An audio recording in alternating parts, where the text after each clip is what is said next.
this is where triad right, center, and left side positions come in. Okay.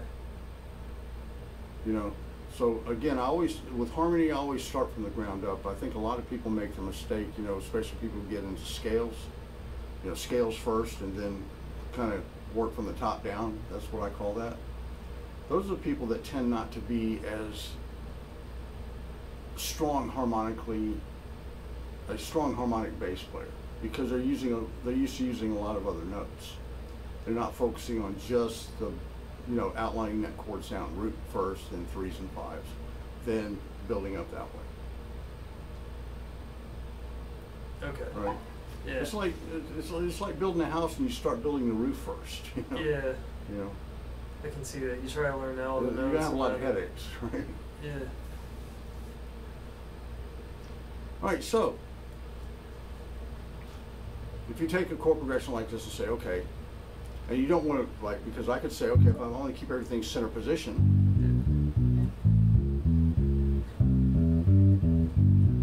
I can move around that way, or you might have somebody who's very comfortable that they learned everything on one string, right? And they have their major and minor shapes that they do, right? So if I have a G chord here, 1, 1, 3, 5, 1, 3, 1, 1, 5, 3, 1. Then I go to A, then what do I have? Well, I have 5, 1, 3, 5, 1, 3, 1, 5, 3, 1, 5. With a C, 5, 1, 3, 5, 1, 5, 3, 1, 5. So if I have this bass line,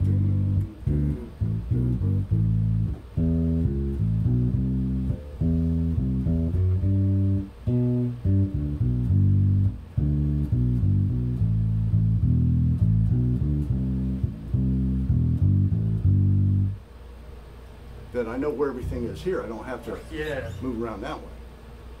That's what the sections and positions are for, because center for the G, left side, section 1 there. And these names, left side position, right, all those are names I made up for those things. Yeah. Because once you give something a name, it's easy to index and catalog the information and recall it. Right. Rather than say, oh, it's that one, you know? Yeah, that makes a lot of sense though. I feel like like the positions connecting like that makes a lot of sense. Well, I mean, there's nothing wrong with going.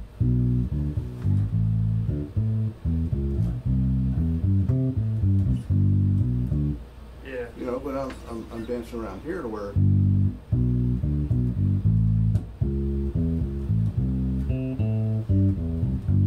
Everything's just right there. Yeah. As opposed to going for the next root note, finding where you are. That's not wrong. It's just you're moving around more than you actually probably really need to. Yeah. Now, some guys might say, well, I like the way the root notes sound consistently all on these strings. Okay, fair enough. Yeah. For me,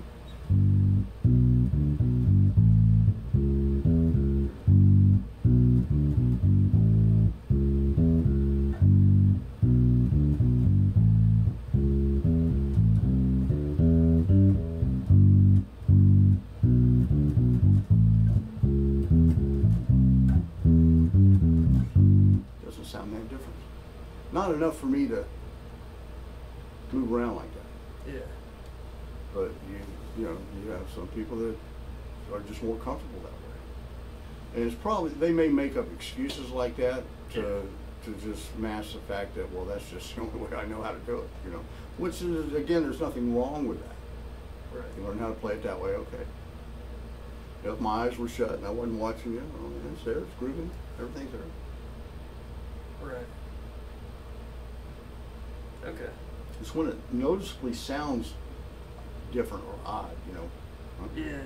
You know, that's when you want to pay attention to something. Okay.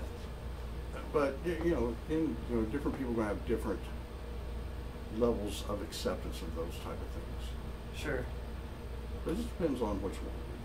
But anyway, center, section 1. But this, if I did this G and went, that's left side section 2. Yeah. But it's all in this one place. So I have, and with a 5 string, I also have a section 3.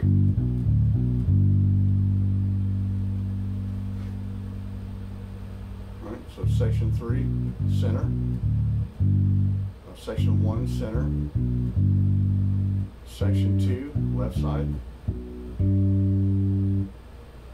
Yeah. So that's that one, just not Yeah. higher. So you're really like familiar with all of those shapes, right? Yeah. Yeah. So again, you cannot, in my opinion, you cannot know your triads well enough. Yeah. The better you can navigate those things effortlessly on your fingerboard, the better bass player you're going to be. Yeah.